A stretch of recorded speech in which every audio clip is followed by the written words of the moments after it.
Hi everyone, welcome back to my YouTube channel. तो कैसे हैं आप सब लोग? आई होप आप सब अच्छे होंगे। तो जैसा कि आप जानते हैं कि मैंने अपने चैनल पे सीडीपी की सीरीज़ शुरू करी थी फॉर एचटेट एंड सीटेट। तो उसी को कंटिन्यू करते हुए आज मैं इस वीडियो में लेकर आई हूँ एक नई थ्योरी जो हमारी रहने वाली है क्लासिकल कंडीशनिंग थ्योरी, शास्त्रीय अनुबंधन का सिद्धांत। तो यहाँ पे हम डिस्कस करेंगे कि जो शास्त्रीय अनुबंधन का सिद्धांत है वो किसने दिया था और उसने जो है क्या यहाँ पे डिस्क्राइब किया था अपने सिद्धांत में। तो चलिए वीडियो को स्टार्ट करते हैं। तो सबसे पहला क्वेश्चन बनता है कि जो शास्त्रीय अनुबंधन सिद्धांत या अनुकूलित अनुक्रिया का सिद्धांत था किसने दिया था? तो यहाँ पे इवान पेट्रोविच पावलोव था जिसने शास्त्रीय अनुबंधन का सिद्धांत दिया। 1904 में ये सिद्धांत दिया था उसने, और रूसी मनोवैज्ञानिक था। एक्चुअली पहले तो वो वैज्ञानिक था, फिजियोलॉजिस्ट था, वो जो डाइजेशन पे काम कर रहा था, अपना एक्सपेरिमेंट कर रहा था डाइजेशन पे। वहीं से उसको आइडिया आया था और वहीं से उसने ये सिद्धांत जो है वो डिस्क्राइब किया था। तो बाद में उसको मनोवैज्ञानिक कहा गया, लेकिन पहले वो वैज्ञानिक था, साइंटिस्ट था। बाद में वो क्या बनता है? साइकोलॉजिस्ट बनता है। प्रयोग की बात करें तो कुत्ते की लार ग्रंथि पर उसने प्रयोग किया था, क्योंकि वो डाइजेशन पे काम कर रहा था, इसीलिए वो लार ग्रंथि पे वो डिस्कवरी कर रहा था, अपनी एक्सपेरिमेंट कर रहा था। तो यहाँ पे क्या जो प्रयोग था उसने किस पे किया? कुत्ते पे किया, ये यहाँ से याद रखना है। और कुत्ते की लार ग्रंथि पर यहाँ पे वो प्रयोग करता है। बैक नाम का एक कुत्ता था, उस पर उसने प्रयोग किया था, क्योंकि वो पाचन क्रिया पे शोध कर रहा था। उसी के दौरान यहाँ पे उसने ये जो सिद्धांत था, वो जो थ्योरी थी वो दी थी। तो वो डाइजेशन पे काम कर रहा था, उसी के साथ उसको ये आइडिया है और उसने अपना सिद्धांत बनाया जिसका नाम रहेगा क्लासिकल कंडीशनिंग थ्योरी। नेक्स्ट यहाँ पे हम बात करते हैं जो पावलव है। तो पावलव जो होता है अनुबंधन का जनक माना जाता है उसको। जो क्लासिकल कंडीशनिंग है या क्लासिकल कंडीशनिंग या कंडीशनिंग का जो जनक माना जाता है, the father of classical conditioning हमारा रहेगा पावलव। पैरोटिड ग्लैंड जो होती है, जो सलाइवा ग्लैंड है, 3 सलाइवरी ग्लैंड होती हैं, जिसमें जो पैरोटिड ग्लैंड होती है सबसे बड़ी होती है, उसी पे काम किया था पावलव ने और अपना सिद्धांत दिया था। ये एस टाइप थ्योरी भी हम इसको बोल देते हैं। 1904 में इसको नोबेल प्राइज़ भी यहाँ पे मिला था। अब इस सिद्धांत के कुछ अन्य नाम है जहाँ से क्वेश्चन पूछा जाता है, ये काम के पॉइंट हमारे रहेंगे। इसके जो अन्य नाम है यहाँ से भी क्वेश्चन पूछा जाता है। पहला क्लासिकल कंडीशनिंग थ्योरी यानी शास्त्रीय अनुबंधन का सिद्धांत, अनुबंधन का सिद्धांत भी इसको बोल देते हैं, अनुकूलन का सिद्धांत बोल सकते हैं। क्लासिकल कंडीशनिंग थ्योरी वही है। अधिगम का जो प्राचीन सिद्धांत है वो भी हम इसको यहाँ पे बोलते हैं, और अधिगम का परंपरागत सिद्धांत यानी जो पहले से चला आ रहा है, तो वो सिद्धांत भी हम इसको यहाँ पे बोलते हैं। कंडीशनिंग का मतलब क्या होता है? आदत होती है। जैसे हमें आदत हो जाती है, जैसे हमारे कमरे में हमें लाइट जलानी है, तो जो स्विच होता है उसकी हमें आदत हो रही है, कंडीशनिंग हो रही है। अगर हम वहाँ पे हम आंख बंद करके भी हम उस लाइट को, उसी स्विच पे हमारा हाथ जाएगा, क्योंकि वहाँ पे हमारी कंडीशनिंग हो रखी है, हमें आदत हो रखी है। हम उसको आंख बंद करके भी उस लाइट को जला सकते हैं। तो यही क्या होती है? कंडीशनिंग होती है। इसी पे पावलव ने काम किया था। एक यहाँ पे उसने बताया कि जो अनुकूलित अनुक्रिया वो क्या होती है। उसमें क्या होता है कि जब कोई स्वाभाविक उत्तेजना के प्रति हम स्वाभाविक रिस्पॉन्स देते हैं, स्वाभाविक क्रिया का उत्पन्न होना ही क्या होता है?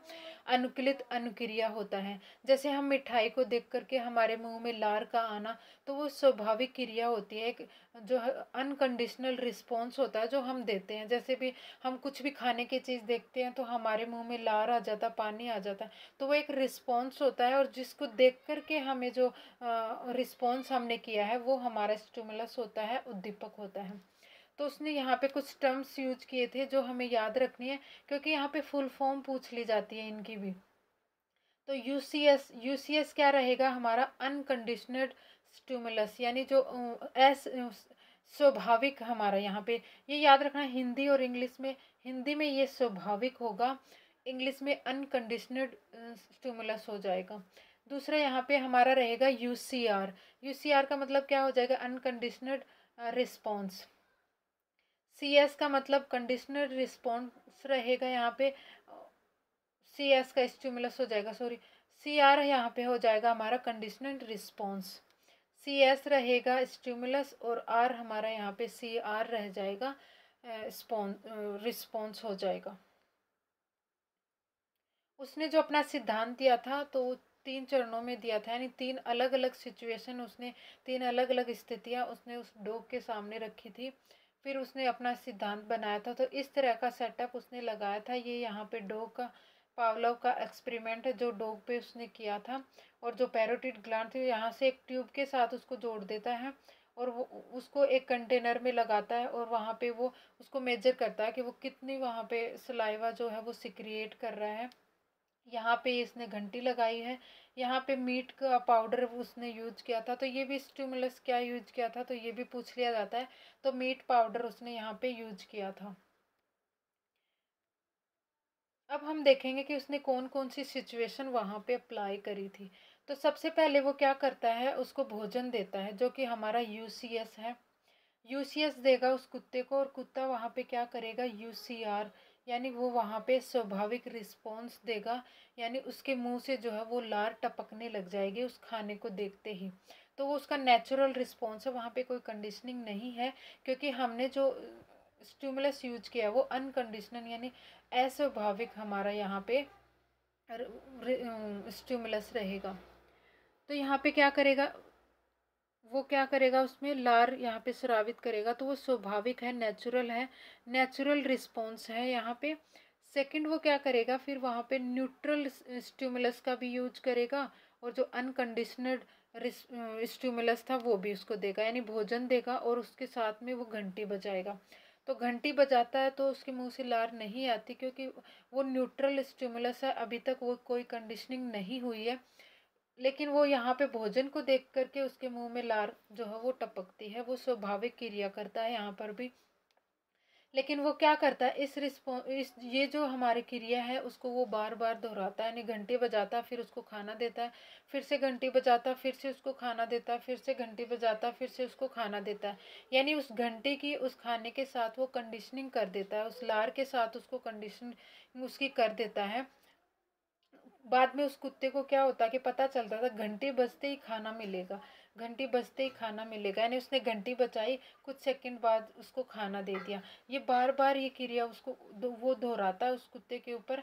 तो धीरे धीरे उस कुत्ते की कंडीशनिंग हो जाती है, उसे पता चल जाता है कि घंटी बजते ही खाना मिलेगा।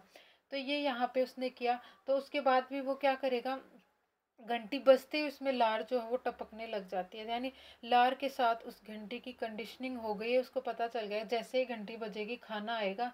और घंटी बजते ही खाने से पहले उसकी लार टपकने लग जाती है। तीसरी बार उसने क्या किया, सिर्फ घंटी बजाई और घंटी बजाती है तो वहाँ पे वो क्या करता है, अस्वाभाविक क्रिया यहाँ पे वो, यानी जो कंडीशनिंग रिस्पॉन्स है वो देता है। जब उसने क्या किया, कंडीशनिंग स्टिमुलस दिया, यानी उस घड़ी वो जो घंटी थी उसकी कंडीशनिंग हो चुकी थी लार के साथ। तो वो सिर्फ घंटी बजाता है तो और देखता है तो कुत्ते में लार जो है वो टपकती है।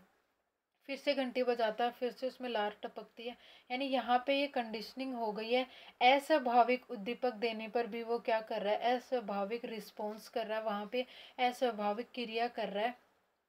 लेकिन जब हम क्या करते हैं, अगर हमने बार बार घंटी बजाई और उसको खाना नहीं देंगे ना, तो वो कंडीशनिंग वहाँ पे ख़त्म भी हो जाती है। तो उसको हम विलोपन बोलते हैं। यहाँ से भी क्वेश्चन पूछ लिया जाता है कि जो पावलोव की जो थ्योरी थी उसमें विलोपन का क्या अर्थ होता है। तो विलोपन मतलब क्या होता है कि जो कंडीशनिंग हमने करी थी घंटी और लार के बीच में, वो धीरे धीरे ख़त्म हो जाएगी। अगर हम सिर्फ घंटी बजाते रहेंगे, खाना नहीं देंगे, तो कुत्ता समझ जाएगा थोड़ी देर बाद में कि सिर्फ घंटी बजेगी, खाना नहीं आएगा। तो धीरे धीरे क्या होता है, जैसे वो घंटी बजाता है उसे लार टपकना बंद हो जाती है, वो लार नहीं टपकाता, वो वहाँ पे कोई रिस्पॉन्स नहीं करता। तो इस तरह से उसने थर्ड कंडीशन वहाँ पे अप्लाई करी, तीसरी सिचुएशन वहाँ पे रखी। तो यहाँ पे हम देखेंगे जो 3 लेवल थे, उसने 3 लेवल कौन कौन से थे। तो पहला आएगा बिफोर कंडीशनिंग, यानी यहाँ पे कोई कंडीशनिंग अभी तक उसने नहीं करवाई। प्रथम चरण हम इसको बोल देंगे। इसमें क्या करेगा, वो सिर्फ उसको खाना देगा, खाने को देख के वो नेचुरल रिस्पॉन्स करता है, उसकी लार टपकती है। तो यहाँ पे ये यूसीएस यूसीएस और यहाँ पे ये हमारा रहेगा यूसीआर। नेक्स्ट जो दूसरा चरण रहेगा उसमें वो क्या करता है, ड्यूरिंग कंडीशनिंग, यानी कंडीशनिंग अब वो कर रहा है, उस टाइम में उसने क्या किया है, उसने घंटी बजाई और उसको खाना दिया, घंटी बजाई उसको खाना दिया। तो यहाँ पे पहले तो क्या होता है, वो घंटी से कोई रिस्पॉन्स नहीं करता, ये न्यूट्रल स्टिमुलस है यहाँ पे, अस्वाभाविक उद्दीपक है, लेकिन इससे उस कुत्ते की लार पे कोई फ़र्क नहीं पड़ रहा।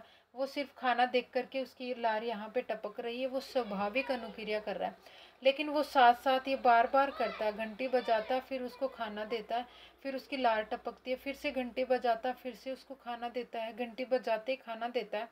तो धीरे धीरे यहाँ पे वो कंडीशनिंग कर रहा है उस घंटी की और उस लार के बीच में।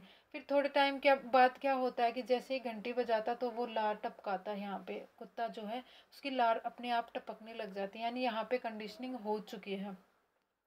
फिर कंडीशनिंग होने के बाद उसने क्या किया, सिर्फ घंटी बजाई, खाना उसको नहीं दिया, यहाँ पे सिर्फ अस्वाभाविक उत्तेजक उसको दिया जो हमारा CS रहेगा, जो कंडीशनिंग स्टिमुलस है यहाँ पे वो उसने दिया, घंटी बजाई सिर्फ, फिर भी वहाँ पे लार टपकी, यानी वो अस्वाभाविक रिस्पॉन्स भी कर रहा है बिना खाने को देखे, क्योंकि यहाँ पे उसने कंडीशनिंग करवा दी है।